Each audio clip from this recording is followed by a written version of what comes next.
ನಮಸ್ಕಾರ. ರಿವ್ಯೂ ಚಾನಲ್ಗೆ ಸ್ವಾಗತ. ನಾನು ಸೌಖ್ಯ ಗಾಂವ್ಕರ್. INDIಗೆ ಇಂಡಿ ಕೂಟಕ್ಕೆ ಆಘಾತದ ಮೇಲೆ ಆಘಾತ ಎದುರಾಗ್ತಾ ಇದೆ. ಇದೇನಾಗ್ತಾ ಇದೆ ಕೈಕೂಟದಲ್ಲಿ? ಕಾಂಗ್ರೆಸ್ ಗೊತ್ತೋ ಗೊತ್ತಿಲ್ಲದೆಯೋ ಈ ಪಕ್ಷಗಳನ್ನ ಒಟ್ಟಿಗೆ ಸೇರಿಸ್ಕೊಂಡು ನಿಜಕ್ಕೂ ಬಹಳ ಕಾಸ್ಟ್ಲಿ ಮಾಡ್ಕೊಂಡು ಬಿಡ್ತಾ ಈ ಎಲೆಕ್ಷನ್ಗೆ. ಅಂಥದ್ದೊಂದು ಆಘಾತಕಾರಿ ಹೇಳಿಕೆ ಸಿಡಿದಿದೆ. ಈ ಹೇಳಿಕೆಯನ್ನ ದೇಶ ಒಪ್ಕೊಳ್ಳೋಕ್ ಸಾಧ್ಯನಾ? ಇದರ ಪರಿಣಾಮ ಯಾವುದೇ ಪಕ್ಷ ಆಡಿರ್ಲಿ, ಇದ್ರ ಪರಿಣಾಮ ಏನಾಗುತ್ತೆ ಇವ್ರ ಜೊತೆಗೆ ಹೆಜ್ಜೆ ಇಡುವಂಥ ಕಾಂಗ್ರೆಸ್ನ ಮೇಲೆ?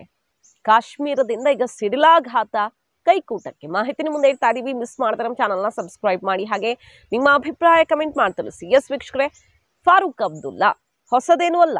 ಇವರ ನಾಲಿಗೆ ಯಾವ ರೀತಿ ಕೆಲಸ ಮಾಡುತ್ತೆ ಅನ್ನೋದು ಇಡೀ ದೇಶಕ್ಕೆ ಗೊತ್ತಿದ್ದೂ ಕೂಡ ಕೈಕೂಟದಲ್ಲಿ ಇವರನ್ನ ಸೇರಿಸ್ಕೊಂಡಿರೋದಿದೆಯಲ್ಲ, ದೇಶ ವಿರೋಧಿ ಹೇಳಿಕೆಗಳನ್ನ ಕೊಡುವಂತಹ ನಾಯಕರನ್ನ, ಭಯೋತ್ಪಾದಕರಿಗೆ ಈಕ್ವಲ್ ಆಗಿ ಕಾರ್ಯಾಚರಿಸುವಂತಹ ನಾಯಕರನ್ನ ಒಟ್ಟಿಗೆ ಸೇರಿಸ್ಕೊಂಡಿರುವಂತಹ ಈ ನಿರ್ಧಾರ ಇದೆಯಲ್ಲ, ಅಥವಾ ಯಾವುದೇ ಸ್ಟ್ಯಾಂಡ್ ತಗೊಳಕ್ ಆಗದೆ ಇರೋದು ಕೈಕೂಟದಲ್ಲಿ, ಇದು ಎಷ್ಟು ಕಾಸ್ಟ್ಲಿ ಆಗಬಹುದು?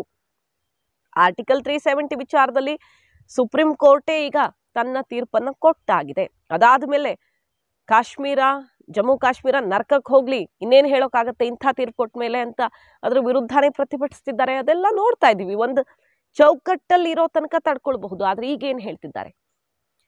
ಜಮ್ಮು ಕಾಶ್ಮೀರದ ವಿಚಾರದಲ್ಲಿ ಪಾಕಿಸ್ತಾನದ ಜೊತೆಗೆ ಯಾಕೆ ಮಾತಾಡೋಕ್ಕಾಗ್ತಿಲ್ಲ ನಿಮ್ಮ ಹತ್ರ ಅಂತ ಇಂಡಿಯಾವನ್ನ ಪ್ರಶ್ನೆ ಮಾಡ್ತಾ ಇದ್ದು, ಭಾರತವನ್ನ ಪ್ರಶ್ನೆ ಮಾಡ್ತಾ ಇದ್ದು ಫಾರೂಕ್ ಅಬ್ದುಲ್ಲಾ.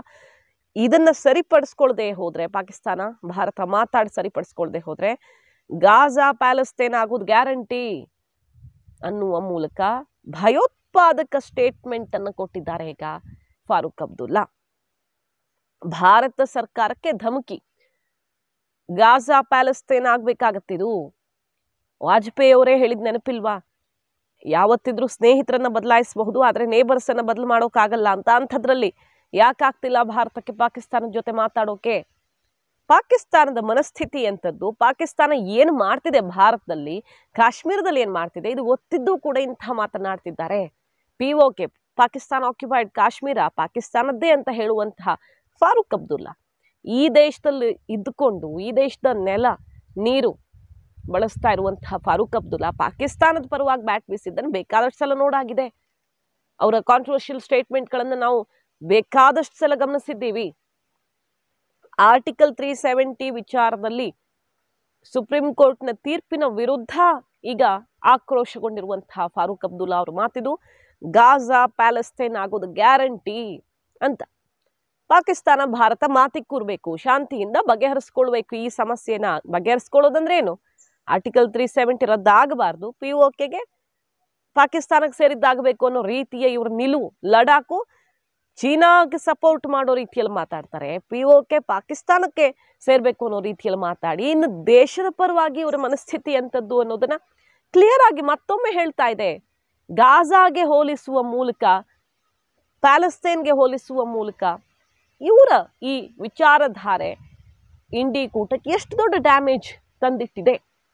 ಈಗ ಹಿಂದೂ ಧರ್ಮವನ್ನು ದೂಷಿಸಿದಾಗ್ಲೂ ಕೂಡ ಏನು ಮಾಡಲಿಲ್ಲ ಇಂಡಿ ಕೂಟದಲ್ಲಿ, ಅದ್ರ ವಿರುದ್ಧ ನಿಲುವನ್ನು ತಗೊಳ್ಳೋದು ಅಥವಾ ಅವ್ರ ವಿರುದ್ಧ ಕ್ರಮ ತಗೊಳ್ಳೋದು ಆಗಲಿಲ್ಲ. ಸೊ ಈ ದೇಶದ ಹೆಚ್ಚಿನ ಸಂಖ್ಯೆಯಲ್ಲಿರುವಂತಹ, ಎಷ್ಟು ಸಂಖ್ಯೆಯಲ್ಲಾದರೂ ಇರಲಿ, ಕಡಿಮೆ ಸಂಖ್ಯೆಯಲ್ಲಾದರೂ ಇರಲಿ, ಹೆಚ್ಚಿನ ಸಂಖ್ಯೆಯಲ್ಲಾದರೂ ಇರಲಿ, ಒಟ್ಟಿನಲ್ಲಿ ಈ ದೇಶದ ಜನಕ್ಕೆ ಅವಮಾನ, ಯಾರಿಗ ಮಾಡಿದ್ರು ಅವಮಾನ ಇಂಥ ಕೆಟ್ಟ ಪದಗಳನ್ನು ಬಳಸೋ ಮೂಲಕ ಸನಾತನ ಧರ್ಮಕ್ಕೆ. ಅದಾದ್ಮೇಲೆ ಬಿಹಾರ, UP ಜನರನ್ನು ಅತ್ಯಂತ ಹೀನಾಯವಾಗಿ ದೂಷಿಸಿದ್ದಾಯ್ತು. ಈಗ ಭಾರತದ ಬಗ್ಗೆ ಇಂತಹ ಭಯೋತ್ಪಾದಕ ಸ್ಟೇಟ್ಮೆಂಟ್ಗಳನ್ನು ಕೊಟ್ಟಿದ್ದಾಯ್ತು. ಇದರ ವಿರುದ್ಧ ಕೈಕೂಟ ಒಂದು ನಿಲುವು ತಗೊಳ್ಬೇಕಲ್ವಾ? ಜುಡೇಗಾ ಭಾರತ್ ಜೀತೇಗಾ ಭಾರತ್ ಅಂತ ಹೇಳುವಂತಹ ಇಂಡಿ ಕೂಟ ಇಂತಹದ್ರ ಬಗ್ಗೆ ಆಕ್ಷನ್ ತಗೊಳ್ಳದೆ ಹೋದ್ರೆ ದೇಶದ ಜನ ಏನ್ ತೀರ್ಮಾನ ಮಾಡ್ತಾರೆ? ಇದ್ರ ಬಗ್ಗೆ ಕಾಂಗ್ರೆಸ್, ಖರ್ಗೆ, ರಾಹುಲ್ ಗಾಂಧಿ ಇನ್ನಿತರ ಪಕ್ಷಗಳ ನಾಯಕರು ಏನ್ ನಿರ್ಧಾರ ತಗೊಳ್ತಾರೆ? ಕಠಿಣ ಸಂದೇಶವನ್ನ ರವಾನಿಸ್ತಾರ? ಎಲೆಕ್ಷನ್ ಮತ್ತು ಸೀಟ್ಗೋಸ್ಕರ ಇವ್ರ ಜೊತೆಗಿನ ಸ್ನೇಹ ಮುಂದುವರಿಯತ್ತಾ, ಅಥವಾ ಅತ್ಯಂತ ನಿರ್ಣಾಯಕವಾಗಿ ದೇಶದ ಭದ್ರತೆ ಹಿತದ ದೃಷ್ಟಿಯಿಂದಾಗಿ ಬೇರೆ ಕಠಿಣ ನಿರ್ಧಾರ ತಗೊಳ್ಳೋಕೆ ಸಾಧ್ಯ ಇದೆಯಾ ಇವ್ರಿಗೆ? ಅದು ಬಹಳ ಇಂಪಾರ್ಟೆಂಟ್ ಆಗ್ತಿದೆ ಈ ಹೊತ್ತಲ್ಲಿ. ಮಾಹಿತಿ ನಿಮ್ಗೆ ಇಷ್ಟ ಆಗಿದ್ರೆ ಮಿಸ್ ಮಾಡಿದ್ರೆ ನಮ್ಮ ಚಾನಲ್ನ ಸಬ್ಸ್ಕ್ರೈಬ್ ಮಾಡಿ, ಹಾಗೆ ನಿಮ್ಮ ಅಭಿಪ್ರಾಯ ಕಮೆಂಟ್ ಮಾಡಿ ತಿಳಿಸಿ. Thank you.